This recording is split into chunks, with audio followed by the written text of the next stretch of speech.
የኔን ብቻ ሰምታችሁ አትቀሩም። ቅዳሜ ማታ አንድ ልማድ ነበር። ሸንኮራ አገዳ ይገዛል። ማታ ላይ ሁላችንም በየስራ ቆይተን ስንገባ ያቺ አገዳ ሙልጌታ አምጣ ወይም አብርሃም አምጣ እስከምን እንቸኩላለን። አንድ ኮርስ ገንፎ በተልባ እንደዚህ ጠንካራ ለማድረግ ቤተሰባቸውን፣ ባህላቸውን፣ ማንነታቸውን፣ ሃይማኖታቸውን፣ ፈጣሪያቸውን የሚወዱ እንዲሆኑ በየቀኑ ምን አይነት ልማድ ገንባ የሚለው ወሳኙ ጉዳይ። ጥላት ለየብቻ ያገኘህን ይከተክታል። ግን ይሄ መሆን የለበትም። ሰብሰብ ማለት አለ።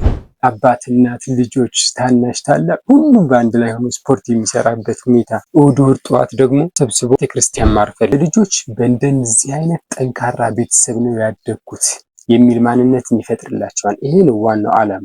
በዓለማችን ባለ ህዝብ ላይ ስፔሻሊ ደግሞ እንደ ኢትዮጵያ አንድ ስጋት የሆነ ነገር አለ። ሁሉም ሰው ሁሌም የሚያሳስበው አንድ ምክንያት አለ። ይህ ምክንያት ምንድን ነው? አሁን በዚህ ዓለም ከቴክኖሎጂውና ከስልጣኔው ጋር ከዲጂታል ዓለሙ ጋር ተያይዞ የሚመጣው ጎጂ ልማዶች አሉ። ስጋንም ነፍስንም ከባህልም ከሃይማኖትም የሚቃረን የኃጢአት ጎርፎች አሉ። ከነዚህ ማዕበሎች ልጆችን እንዲህ ላስጥላቸው፣ በምን ልከልላቸው የሚል ትልቅ ስጋት አለ። እንደምታውቁት ብዙ ነገሮች፣ ብዙ ጎጂ ልማዶች፣ ብዙ ጎጂ ነገሮች እያንዳንዱ ሰው ስልክ በስልኩ አማካኝነት በዚህ በዲጂታል ቱሎች አማካኝነት ቤቱ ድረስ እየገቡ ነው። እነዚህን እንዴት አድርጌ ልከላከላቸው፣ እንዴት አድርጌ ልቋቋማቸው፣ የሚመጣው ትውልድስ ምን ይሁን መጨረሻው የሚል አሳሳቢ ሁኔታ አለ። ዛሬ ያንን እንዴት በሰው ላይ እንዴት በልጆቻችን እንዴት በትውልድ ላይ ጠንካራ ማንነት እየገነባን እንዴት መቋቋም እንደሚችሉ ምን አይነት ዘዴ ማስቀመጥ እንደሚችል ምን አይነት የመከላከያ ስልት መዘርጋት እንደምንችል በዚህ ቪዲዮ እንመለከታለን ማለት ነው። እስከ መጨረሻው አብራችሁን ቆዩ። ሙልጌታ ጌጡ እባላለሁ። ማይንድ ሴት እና ሰክሰስ ስትራቴጂ ላይ እሰራለሁ። ዩቲዩብ ላይ የምትመጡ ራሳችሁን ማሳደግ እንዲሁም ምርጥ አስተሳሰብና ምርጥ ህይወት የሚመቻችሁ በሙሉ ቤታችሁ ሰብስክራይብ እና ላይክ እያደረጋችሁ አብራችሁን ቆዩ። ስጋቱ ይህ ከሆነ ታዲያ እንዴት ነው የምንቀርፈው? እንዴት ነው የምንከላከለው የሚለውን አሁን እናያለን። ምንድነው? አንድ ነገር እንዘረጋለን። በስነ ልቦናው ዘ ፋሚሊ ሪቹዋል ኢፌክት ይባላል፣ ወይም ደግሞ የቤተሰብ ባህላዊ ትስስር መገንባት። ይህ ትልቅ መፍትሄ የሚያመጣልን ነው። ብዙ ሰው ከጀርባው ከውስጡ እምቢ ማለት ጎጂ ነገር ሲመጣበት ይሄን ማድረግ አልችልም ብሎ የሚከላከልበት ትልቅና ጠንካራ ማንነት የሚገነባበት ዘዴ ነው። የሆነ ጊዜ እርግጠኛ አይደለሁም ጃክቼን ነው ምናምን ልጁ ጋር ተጣልቶ ነበር ምናምን የሚባል ወሬ የሆነ ጊዜ ሰምቼ ነበር። ምንድነው? ልጁ ከምዕራባውያን ያየውን ከዛ የመጣውን እንደነሱ ካልሆንኩ ጌም ምናምን የሚባለው ወንድ ለወንድና እንደዛ ነኝ ብሎ ተነሳ።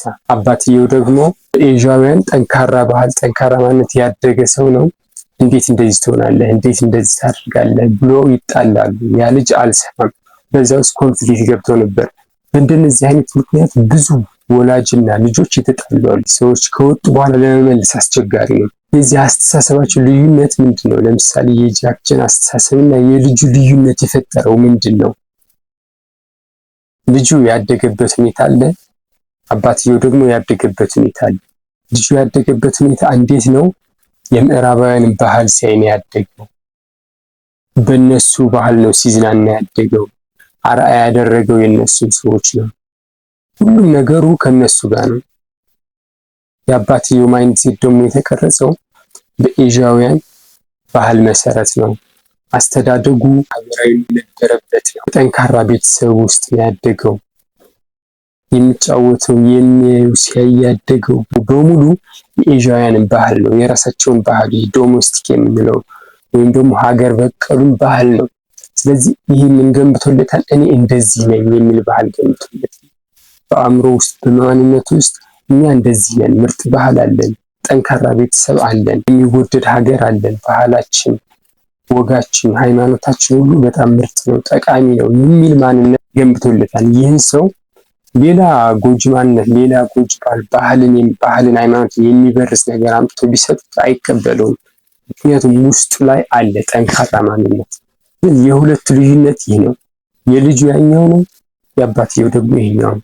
ልጁ ለመበረዝ ወይም ቀጥታ አታክ ለማድረግ ቀላል ነው የሚሆነው። ነታቸው ይህ ነው።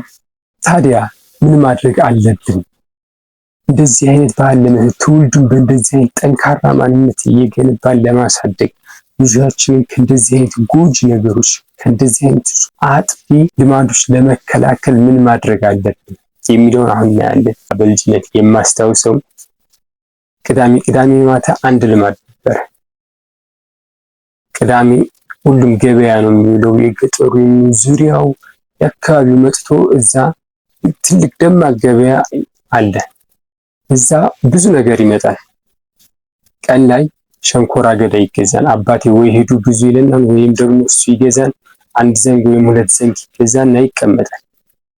ማታ ላይ ሁላችንም በየስራ ቆይተን ስንገባ ያቺ አገዳ ሙልጌታ አምጣ ወይም አብርሃም አምጣ እስከምን እንቸኩላለን። አንዳችንን አገዳውን አንዳቸውን ቢላዋን እናመጣ። ፋዘር ያን ቆራርጦ ሰንጥቆ ለሁላችን ያካፍልን። እየተጫወትን እየሳቅን እያወጋን እንበላ ነበር።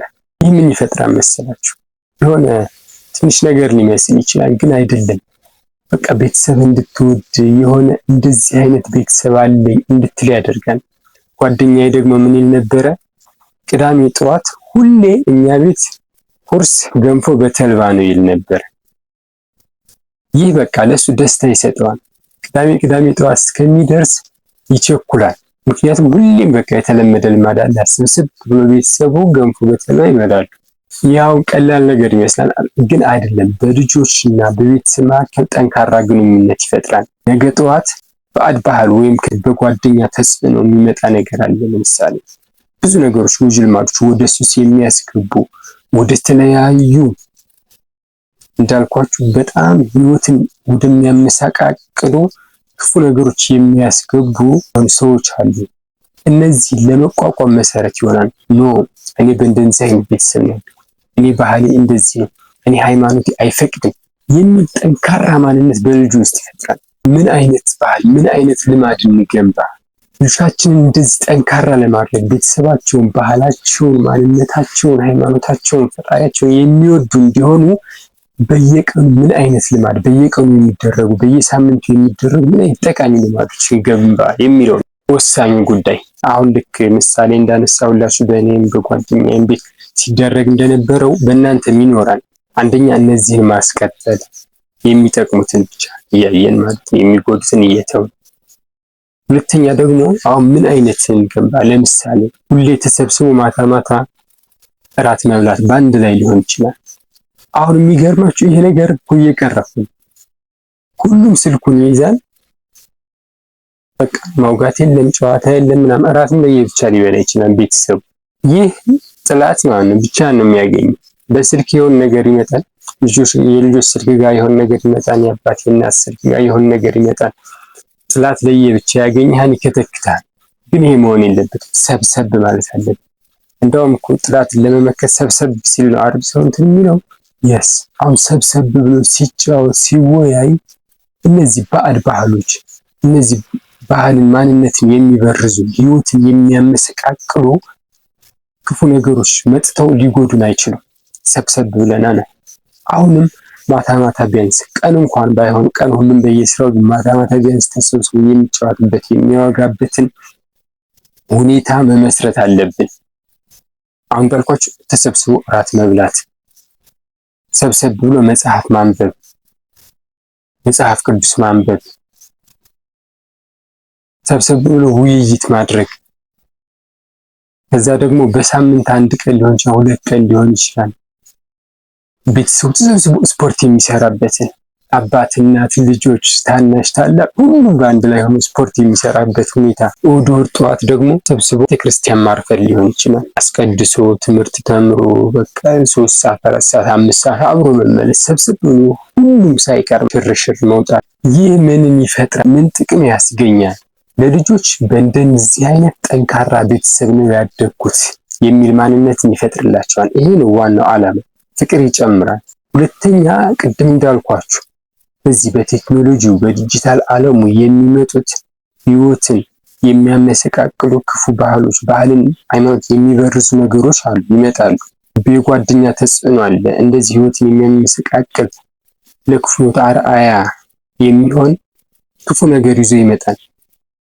ያን ይዞ ሲመጣበት ልጁ አይ ኖ የሚል የውስጥ ጋሻ ይፈጥርለታል። እንደነዚህ አይነት ጥቃቅን ነገሮች ማለት ሰውን ተቆጣጥረን ልጆቻችን ታናናሾቻችን ተቆጣጥረን ብቻ አናስጥላቸውም። ከእንደዚህ አይነት ነገር ግን ባክግራውንድ መስራት አለብን። ፈጣሪ ቀጥሎ ከጸሎት ቀጥሎ እኛ ደግሞ ማድረግ ያለብን ነገሮች እንደነዚህ አይነት ነገሮች ናቸው ሀገርን የሚያስቀጥሉ። እንደነዚህ አይነት ነገሮች ናቸው አንድ ልጅ ቤተሰቡን፣ ሀገሩን፣ ራሱን የሚወድ የሚሆነው።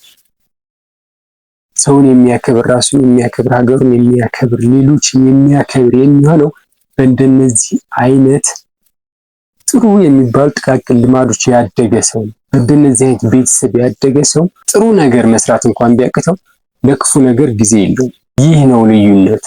ይሄንን በማድረግ ጠንካራ ማንነት መገንባት እንችላለን። ግልጽ የሆነላችሁ ይመስለኛል። ስለዚህ ዛሬውኑ እንዳውም የወሰናችሁት ይኖራል ብዬ ተስፋ አደርጋለሁ። እስቲ እናንተ ደግሞ አሁን እንደነገርኩ የኔን ብቻ ሰምታችሁ አትቀሩም። የእናንተ ደግሞ በቤተሰብ ምን አይነት ልማድ ነበር? ምን አይነት ጥሩ የሚባል ባህል ነበረ? በሳምንት አንድ ቀን ሊሆን ይችላል፣ ሁሌ በየቀኑ ሊሆን ይችላል። ሰብሰብ ብሎ ቤተሰቡ የሚያደርገው ወይም ደግሞ ጎረቤት ሁሉም ተሰብስቦ ሊሆን ይችላል። እንደዚህ አይነት የሚደረግ ነገር እስቲ እናንተ ኮሜንት ላይ ያስቀምጡልን። አሁን ደግሞ በቤታችሁ እያደረጋችሁት ያለ ነገር ሊሆን ይችላል። ወይም ደግሞ አሁን ከዚህ ተነስታችሁ እንደ ይሄንማ መጀመር አለብኝ የምትሉትን ነገር እስቲ አሳውቁ። ምክንያቱም ጥሩ ነገር ከሆነ እኛ የምንማርበታል፣ ሌሎች የሚማሩበታል። ዛሬውን ለመተግበር ዛሬውን እንደነዚህ አይነት ጥቃቅን ግን ጠቃሚ ነገሮች ሀገርን፣ ትውልድን፣ ሰውን የሚያስቀጥሉ ድርጊቶች በማድረግ ጥሩ ማንነት፣ ጥሩ ጠንካራ ስብዕና፣ ጠንካራ ማንነት ያለው እኔ ከእንደዚህ አይነት ነው የመጣሁት ነው ይሄን አላደርግም እያለ ክፉ ነገሮችን የሚጋፈጥ ትውልድን ለመፍጠር ዛሬውን እንነሳ። ሀገር በእንደዚህ አይነት ነገሮች የጠንካራ የስራ ባህል ጋር ተዳምሮ ሀገር ታድጋለች፣ ሀገር ትሰለጥናለች። እንደነዚህ አይነት ነገሮች ጠቃሚ ነገሮች በሌላም ጊዜ ይዤላችሁ እመጣለሁ። አስተሳሰብን የሚያሰፉ ማንነትን የሚያጠነክሩ አስተዋልንና እውቀትን የሚጨምሩ ሁሌም አስተሳሰብ ላይ መሰረት ያደረጉ ነገሮች ከሀገራችን ጋር ከሀገር በቀል እውቀቶች ጋር ከሀገር በቀል ባህሎች፣ ልማዶች ጋር አብረን አስተሳሰብ እንዴት እንደምናደርጋቸው እንዴት እንደምንሰራቸው ሁሌም የምናይበት መድረክ እንፈጥራለን። ይዤላችሁ እመጣለሁ። ሁሌም ላይክ፣ ሰብስክራይብ እያደረጋችሁ አብራችሁን ድጋፋችሁ አይለየን። በሌላ ጊዜ ሌላ እንደዚሁ ተመሳሳይ አስተሳሰብን ከፍ የሚያደርግ ጥሩ ማንነትን የሚገነባ በሌላ በተለየ ርዕስ ይዤላችሁ እስከምመለስ ድረስ በሰላም በጽናት ቆዩ። መልካም ቀን።